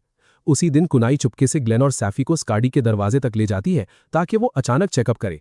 दरवाजे पर कुनाई चेतावनी देती है कि अंदर सिर्फ ग्लेन जाएगा और कोई अजीब घटना घटी तो वो कूद पड़ेगी। ग्लेन अकेला कमरे में जाता है, जबकि दोनों लड़कियां बाहर दरवाजे पर अपने कान लगाकर पूरी जासूसी शुरू करने लगती हैं। अंदर ग्लेन देखता है कि स्कार्डी खिड़की से बाहर देख रही है और वो उसको आवाज लगाकर अपने पास बुलाती है। वो हैरानी से पूछती है कि वो यहाँ क्या कर रहा है, तो ग्लेन बताता है कि कुनाई ने भेजा है। स्कार्डी खुद को कोसती है और मानती है कि उसने बेचारी कुनाई को इतनी ज्यादा भयानक चिंता में डाल दिया। स्कार्डी इजाजत देती है, पर कहती है कि उसे पूरा यकीन है कि ग्लेन उसकी इस जानलेवा बीमारी ठीक नहीं करेगा। जैसे ही स्कार्डी कपड़े ढीले करती है, ग्लेन उसकी छाती में एक और धड़कते हुए दिल को देखकर पूरी हैरान होता है। स्कार्डी समझाती है कि ये असली दिल नहीं बल्कि एक खतरनाक ट्यूमर है जो पूरे जिस्म पर अपना कब्जा जमा रहा है। स्काडी मानती है कि अगर वो कोई आम मॉन्स्टर होती तो अब तक उसकी पेटी बना दी गई होती बिना शक के। वो बताती है कि ड्रैगन्स का धरती पर होना एक गलती है और जहरीले वातावरण ने असली आकार बदल दिया था। स्काडी बताती है कि पुराने युद्ध में काफी लोगों को पैक कर दिया गया था और यही इस बीमारी की असली वजह है। पर ग्लेन इस धारणा से इनकार करता है और सोचता है कि इस खतरनाक ट्यूमर की असली जड़ तक पहुंचा जा सकता है।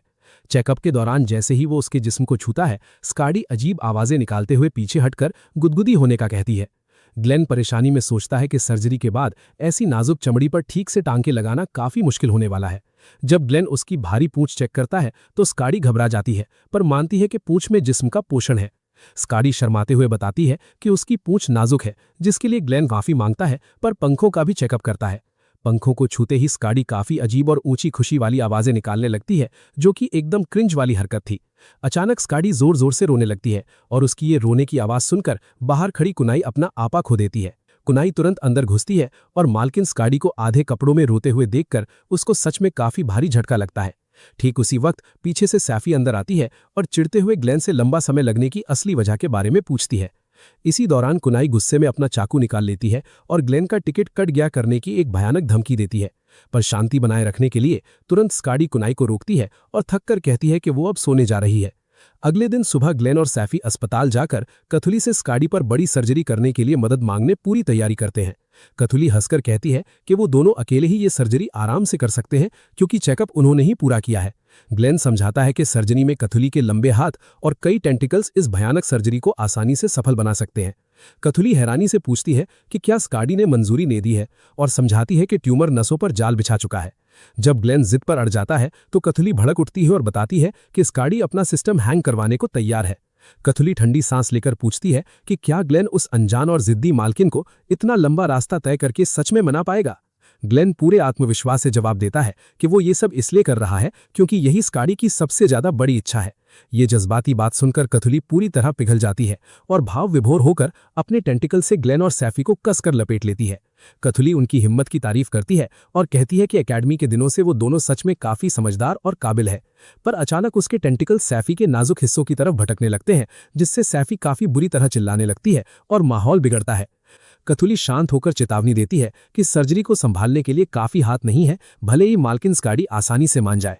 ग्लेन जवाब में अपना मास्टर प्लान बताता है कि सैफी स्काडी को गहरी नींद सुलाएगी, जबकि कोई नया मददगार इस सर्जरी में हाथ बटाएगा। कथुली प्लान खारिज करती है क्योंकि उसके अस्पताल में ऐसा कोई भी काबिल डॉक्टर नहीं है जो रस्सियों और धागों को आराम से संभाले। ग्लेन कहता है कि उसके पास एक असाधारण इंसान है जिसके पास डॉक्टर की डिग्री नहीं है, पर वो इस अजीब काम में महारत रखती है। अगले दिन ग्लेन और सैफी मिलकर मकड़ी लड़की आरण्या को इस नामुमकिन सर्जरी में मदद करने के लिए मनाने की पूरी बेहतरीन कोशिश करते हैं, पर आरण्या डरते हुए मना करती है और कहती है कि अगर गलती हुई तो शहर के सारे लोग उसको हमेशा बुरी तरह ट्रोल करेंगे। तभी सैफी लालच देते हुए कहती है कि अगर वो मदद करेगी तो उसे क्लिनिक में एक खूबसूरत नर्स जैसा कॉस्प्ले करने को मिलेगा। नर्स का खूबसूरत कॉस्प्ले सुनते ही अरण्या इस भयानक सर्जरी में मदद करने के लिए खुशी से बिना किसी डर के तुरंत तैयार हो जाती है। दूसरी तरफ ग्लेन एक अजीब वर्कशॉप पहुंचता है जहां एक आंख वाली साइक्लॉप्स मैमे उसको देखकर डर के मारे जमीन पर गिरती है। हालांकि बाद में वो ठीक हो जाती है। एक आंख वाली साइक्लॉप्स लड़की मैमे अचानक होश में आती है। जब उसे एहसास होता है कि उसके सामने बेचारा डॉक्टर ग्लेन खड़ा है, तो वो बताती है कि दो आंखों वाले आम लोगों को देखकर उसे काफी डर लगता है। इस अजीब डर के बाद मैमे कहती है कि ग्लेन का इस वर्कशॉप में आना काफी असाधारण बात है। ग्लेन जवाब देता है कि उसे जरूरी काम से बॉस से मिलना है। जब ग्लेन पूछता है कि काम कैसा चल रहा है, तो मैमे जिस्म में होने वाले दर्द की शिकायत करती है और कहती है कि लगातार काम करने से उसकी हालत थकी हुई हो चुकी है। जब वो बताती है कि चलते वक्त वो अक्सर लोगों से टकरा जाती है और अपना टिकट कट गया करवाने से बची है, तो ग्लेन समझाता है कि उसके जैसे सभी साइक्लॉप्स को एक आंख होने की वजह से दूरी का अंदाजा लगाने में समस्या होती है। जब ग्लेन उसको ध्यान से आगे चलने की चेतावनी देता है, तो मैमे कहती है कि उसे ये मालूम है, पर अगले ही सेकंड वो आदमी से बुरी तरह टकरा जाती है। खुशकिस्मती से ग्लेन फुर्ती दिखाते हुए उसको गिरने से बचा लेता है। मैमे घबराकर अचानक उससे दूर भागने की ऐसी नाकाम कोशिश करती है कि जल्दबाजी में उसकी अपनी ड्रेस बुरी तरह फट जाती है और उसके नाजुक हिस्से बाहर आ जाते हैं। इस गलती का इनाम देते हुए मैमे गुस्से में ग्लेन के चेहरे पर एक जोरदार थप्पड़ जड़ देती है। मैमे रोते हुए रोना रोने लगती है कि अब बाजार में उसकी कीमत गिर चुकी है। ग्लेन शांति से उसको आगे ध्यान रखने को बोलता है। बाद में जब वो दोनों वर्कशॉप के बॉस से मिलते हैं तो बॉस हैरानी से पूछता है कि महीने के औजार पहुंचाने के बाद भी ग्लेन वहां आखिर क्यों आया है। सर्जरी की जरूरत समझाने के बाद बॉस इस मुश्किल काम को करने के लिए मान जाता है, पर सफाई देता है कि वो खास सुइयों के बारे में कोई पक्का वादा नहीं कर सकता, क्योंकि सुइयां इतनी ज्यादा मजबूत नहीं बनाई जा सकती जो ड्रैगन के सख्त चमड़े को आसानी से भेज सकें। तभी बॉस पीछे खड़ी मेम्मे से पूछता है कि क्या वो इन नाजुक सुइयों को बनाने का काम करना चाहेगी। मेम्मे बुरी तरह घबरा जाती है। वो गुस्से में तुरंत मना कर देती है और रोते हुए बॉस पर इल्जाम लगाती है कि वो उसे जानबूझकर फंसा रहा है ताकि सर्जरी फेल होने पर सारे लोग उसको ट्रोल करें और उसकी पेटी बना दी जाए। इन सब नाटकों के बावजूद बॉस उसे नकारात्मक सोचने से रोकता है और ग्लेन हौसला बढ़ाते हुए कहता है कि उसे उस पर पूरा भरोसा है। दूसरी तरफ क्लिनिक में आधी मकड़ी वाली लड़की अरान्या कुनाई के हाथ पर टांके लगाने का अभ्यास कर रही होती है। कुनाई चरते हुए शिकायत करती है कि टांके लगाने का तरीका बेकार है। अपने तरीके की सफाई देते हुए अरान्या कहती है कि वो इस काम में नई है और रोते हुए कहती है कि उसे इस सर्जरी के लिए हाँ बोलने पर भारी पछतावा हो रहा है। जब सैफी पानी पिलाने आती है तो अरान्या थकान का बहाना बनाकर थोड़ी शराब मांगती है। सैफी शांति से मना करके डांटती है कि उसे होश में रहना होगा। ठीक उसी वक्त कुनाई बताती है कि वो अभी भी स्कैडी को मनाने की कोशिश कर रही है, पर वो इलाज को लेकर अनिच्छुक है। सैफी असली वजह पूछती है तो कुनाई बताती है कि स्कैडी को नफरत थी उन सभी इंसानों और मॉन्स्टर्स के बीच चलने वाले युद्ध से, इसलिए उसने अपना पूरा जीवन इस शांति वाले शहर को बनाने में लगा दिया था। कुनाई खुलासा करती है कि स्कैडी मानती है कि उसने अपना लक्ष्य पूरा कर लिया है और अब उसको सिस्टम हैंग कर दिए जाने में शिकायत नहीं है। ग्लेन समझाता है कि हमें उसको मनाते रहना होगा। कुछ समय बाद ग्लेन और कुथुली वर्कशॉप में सर्जिकल औजारों के नए प्रोटोटाइप्स की जांच करने आते हैं। जैसे ही बॉस उन औजारों को सामने लाता है, कुथुली एक ब्लेड उठाती है और अपने ही एक टेंटिकल को बुरी तरह काट डालती है। भाइयों, खुद का ऐसे टिकट कट गया करना इन मॉन्स्टर्स की अजीब और ओवरपावर्ड ताकत का नमूना था। कुथुली कहती है कि ये धार ड्रैगन के सख्त चमड़े को आसानी से काट सकती है और बॉस को इनको ज्यादा बनाने का आदेश देती है। तभी ग्लेन सुइयों को चेक करता है। जवाब में बॉस परेशानी से बताता है कि मेम्मे अभी भी उन पर मेहनत कर रही है, पर असफल रही है।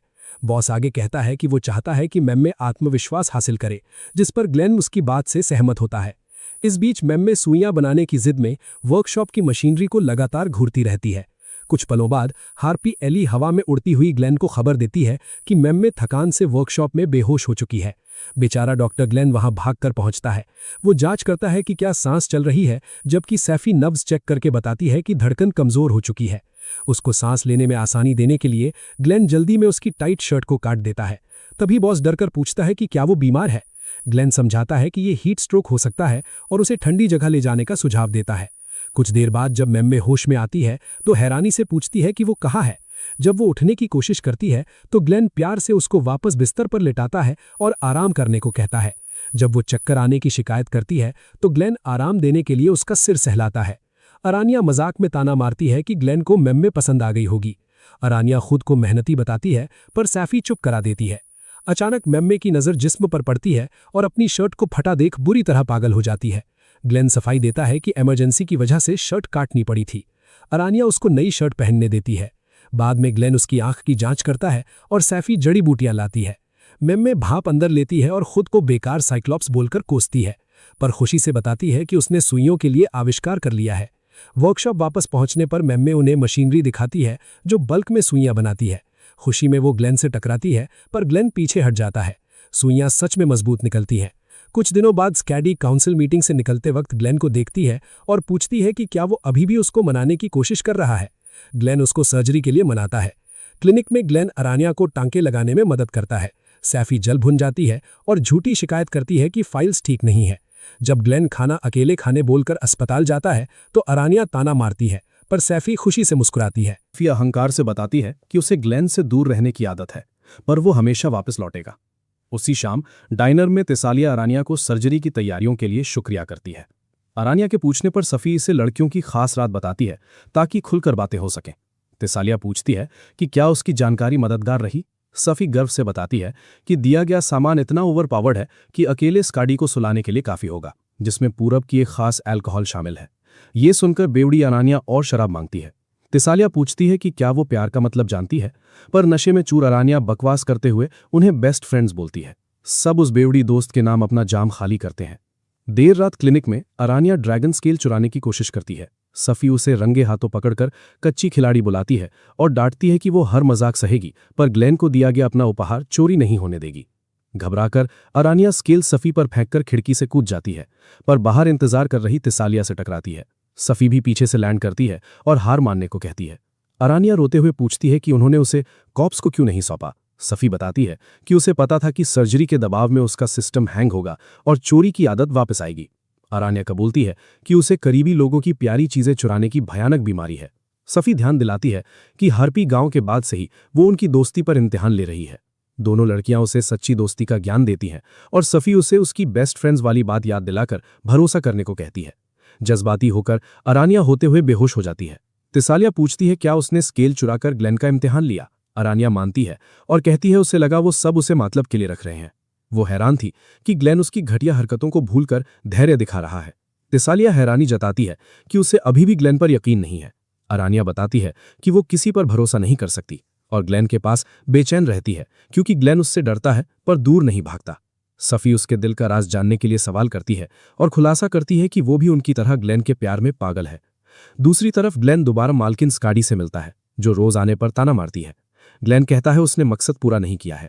स्काडी उसे उठाने को कहती है और बताती है कि वो सर्जरी इसलिए टाल रही है क्योंकि उसने शांति भरा शहर बसाने का लक्ष्य पूरा कर लिया और अब टिकट कट गया होना किस्मत मान चुकी है। भाइयों, खुद अपना पैक कर दिया जाने का इंतजार करना अजीब प्लॉट आर्मर था। ग्लेन समझाता है कि वो लक्ष्य पाते हुए बीमार हुई और हार मान ली। वो ध्यान दिलाता है कि कुनाई, कतूलही, मेमे और लुलाला दिन रात उसकी सलामती के लिए मेहनत और दुआ कर रहे हैं। वो जिंदा रहकर शहर की तरक्की देखने को कहता है और बताता है कि बीमारी ठीक हो सकती है, ये किस्मत नहीं है। स्काडी पूछती है क्या जिंदा रहना ठीक होगा और लंबे बोरिंग जीवन में क्या करें, मिठाइयां खाने या नए दोस्त बनाने का सुझाव देता है। स्काडी मान जाती है और सर्जरी के लिए तैयार होती है। सर्जरी के दिन कतूली बताती है कि स्काडी आग वाली ड्रैगन है और ट्यूमर निकालने पर फोकस करती है। सफ़ी वाइटल्स बढ़ने की चेतावनी देती है। स्काडी का जिस्म ग्लोइंग आग से चमकता है क्योंकि उसकी ताकत जाग गई है। कतूली सफ़ी और अरानिया को गर्मी से पीछे हटने को कहती है। ग्लेन गर्मी कम करने को बोलता है पर वक्त नहीं होता क्योंकि धमाका हो सकता है। आग से कतूली के टेंटिकल्स जल जाते हैं पर वो दोनों अपनी शानदार एबिलिटी से काम जारी रखते हैं। कुछ समय बाद स्काडी मास्क उतारकर अपनी असली आवाज में शहर वालों से माफी मांगती है और निष्ठा से काम करने का वादा करती है। जनता खुशी से चिल्लाती है और कुनाई भाषण की तारीफ करती है पर उदासी से कहती है कि अब उसकी आवाज बनने की जरूरत नहीं रही। स्काडी कहती है उसने दुनिया दूर से देखी थी पर अब बदलाव चाहती है। ग्लेन के बारे में पूछने पर कुनाई बताती है कि वो बीमार सफ़ी के पास है। स्काडी क्लिनिक जाकर खुली ड्रैगन का रूप दिखाने की बात करती है। क्लिनिक में ग्लेन सफ़ी का इलाज करते हुए सर्जरी में थकाने के लिए माफी मांगता है और गर्म वाइन लाने को कहता है। वो उसके मुंह की जांच करता है और जीभ पर छाला देखकर शहद लगाता है। सफ़ी राहत की सांस लेती है और नरम इलाज के लिए शुक्रिया करती है। चेहरा नजदीक होने पर और बेचारी सफ़ी शर्माती है। ग्लेन जाने लगता है तो सफ़ी उसको सीधे वापस आकर साथ खाना खाने को बोलती है। शहर में स्काडी और कुनाई खराब बग्गी ठीक होने का इंतजार कर रहे थे। तभी ग्लेन आता है और स्काडी उसे कसकर गले लगाती है। वो उसे साथ चलने को कहती है और अपना बड़ा भाई बुलाती है, जिससे ग्लेन हैरान होकर मरीजों की जांच का बहाना देता है। कुनाई स्काडी को दूर खींचती है और पूछती है कि वो इतनी लवी-डवी क्यों हो रही है। स्काडी हंसते हुए कहती है कि उसने इलाज किया है इसलिए वो उसे प्रीमियम कंटेंट मुफ्त में दिखा रही है। ये देखकर कुनाई बुरी तरह घबराकर उसे रोकने की पूरी कोशिश करती है, जबकि स्काडी ग्लेन से बेशर्मों की तरह पूछती है कि क्या उसे ये नज़ारा पसंद आया। ग्लेन शर्माते हुए उसे बटन ठीक करने को कहता है पर वो जिद करती है कि ग्लेन खुद बटन लगाए। आखिरकार कुनाई स्काडी को डांटती है कि वो जो चाहे करे पर ग्लेन के काम में फालतू दखल अंदाजी बिल्कुल न करे। ग्लेन माफी मांगकर इसे किसी और दिन करने का सुझाव देता है।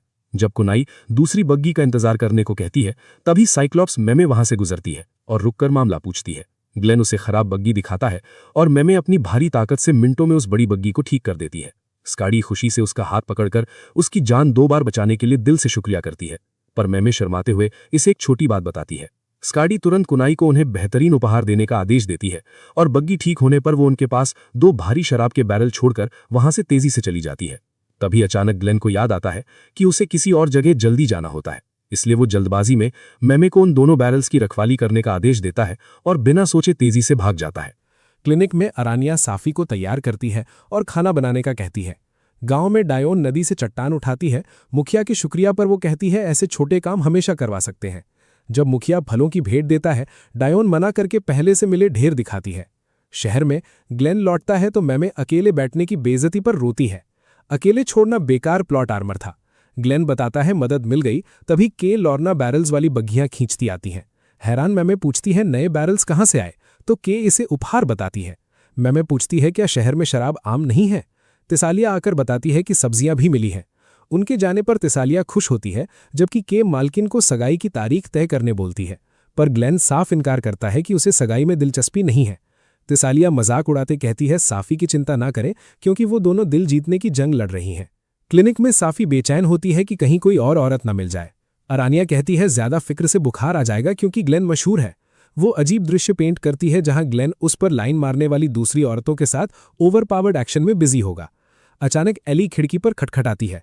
एली और हार्पीस फल लेकर आती हैं और बताती हैं कि डायोन ने ग्लेन के लिए भेजे हैं। एली पूछती है कि क्या ग्लेन घर पर है, मना करने पर उदास होती है। अचानक ग्लेन पहुंचता है और सब लड़कियां टूट पड़ती हैं। साफी सदमे में देखती है। वो सबको हटाती है और मेन बेब एनर्जी के साथ स्वागत करती है। ग्लेन तबीयत पूछता है, वो खुश होकर उसके खास इलाज की तारीफ करती है। तभी तिसालिया अंदर आने का पूछती है। दरवाजा खुलते ही रास्ता लोगों के ढेर सारे उपहारों से भरा दिखता है। अचानक स्काडी और कुनाई आती है। ग्लेन हैरानी से काउंसिल न जाने की वजह पूछता है। स्काडी हंसते हुए उपहार देकर मिलने की बात कहती है। तभी मैमे और सहयोगी शराब लेकर पहुंचते हैं और सबके साथ पीने में मजा आने की बात कहते हैं। वो सब पार्टी करते हैं। अरानिया कहती है मशहूर इंसान के प्यार में पागल होना काफी लंबा काम है और अब साफी की जलन समझ आती है। साफी हार मानने को कहती है, पर अरानिया का क्रश अभी शुरू हुआ था। तिसानिया शोर मचाती है कि नई दुश्मन मैदान में आ चुकी है। अरानिया नजरों का पीछा करती है और समझती है वो स्काडी है। तभी ग्लेन स्काडी को शुक्रिया कहता है। वो श्रेय सबको देती है और बताती है सर्जरी के बाद दुनिया आकर्षक लगती है। साफी गुस्से में पूंछ से ग्लेन को पकड़ती है और करीब जाने पर डांटती है। वो बीमार छोड़ने का इल्जाम लगाती है। जैसे ही ठीक हुआ चला दिखाने गाल चाटने लगती है। तिसालिया इन्हें अलग करती है। इनका अलग बफ है। अचानक स्काडी ग्लेन को पकड़कर तेजी से भागती है। बाकी सारी लड़कियां पीछा करती हैं और ग्लेन पर कूद पड़ती हैं, जिससे उसका सिस्टम हैंग कर दिया जाता है। भाइयों, अगर आप ग्लेन की जगह होते तो किसको पत्नी बनाते? कमेंट्स में बताएं। ऐसी और वीडियोस के लिए लाइक और सब्सक्राइब करें। शुक्रिया।